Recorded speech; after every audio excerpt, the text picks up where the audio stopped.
Hey everybody, it's Michael from the LoftusParty.com. I got a very special message today for all the kids who are ripping down statues and attacking historical monuments. It's time for you to stop, okay?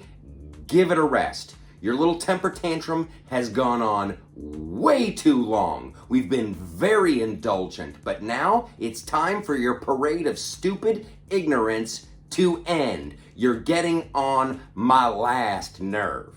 Now, when this started, you might have made a little bit of a point with like the Robert E. Lee statues. Oh, that's Robert E. Lee. He's a Confederate general. He's a traitor. He's got to go. Okay, we can have that discussion. But it didn't stop there, did it? No, you just had to keep going and going and going, and now you're randomly attacking anything with a little bit of historical significance, and you're not even taking the time out of your busy little BS day to even Google the statue you're about to rip down. You are just proud of your ignorance, aren't you? You were all sleeping in history class and you give zero shits about what you destroy. How do I know this? Well, because you attacked this monument. Yeah, that's the 54th Regiment from Massachusetts. Yeah, you gotta attack that. Hey, knuckleheads.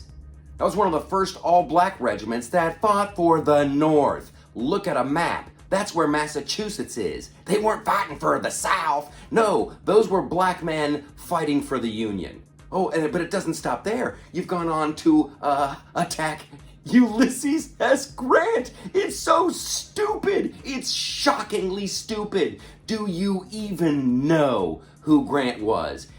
Just a quiz. Which side do you think Grant fought for? Do you think he was pro-slavery or anti-slavery? If you guessed Grant was a general for the North and ended the Civil War and helped us stop slavery, well then you're a winner. But if you're one of the morons that knocked this thing down, I don't even know how you can breathe. I hope you're not operating a car. But it doesn't stop there. Oh, Francis Scott Key, the guy who wrote our national anthem. You got to attack that. Lord knows why. Lord knows why. And then it's George Washington. Hey, idiots. Without George Washington, there is no America. Wake up.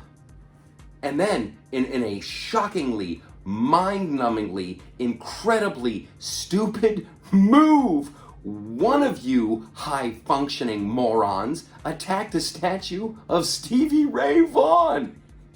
Stevie Ray Vaughan! He's a musician! He wasn't even alive. He is a guitarist.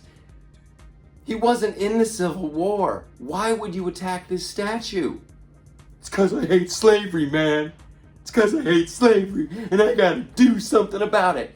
Take it up with the Ivy League colleges. How about that? If you want to show the world how deeply you care and how anti-slavery you are, why don't you take it up with Columbia? Why don't you take it up with Brown? Why don't you take it up with Yale and Princeton?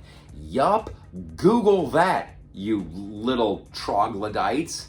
Yale, yeah, that's Mr. Yale right there. Guess what Mr. Yale did for money? Yes, the East India Trading Company and slaves. That was the money he used to start Yale. And don't even get me started on Princeton.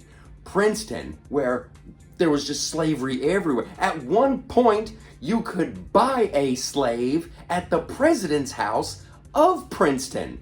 So while you're going around attacking statues of great American heroes like George Washington and Francis Scott Key and Stevie Ray Vaughan, you're gonna let these people slide? You're cowards. You don't know history. You need to get on Wikipedia. You need to sign up for classes at community college. You're embarrassing yourselves. You giant mob of idiots. Cut it out. Before you go after Stevie Ray Vaughan, how about you go after Yale?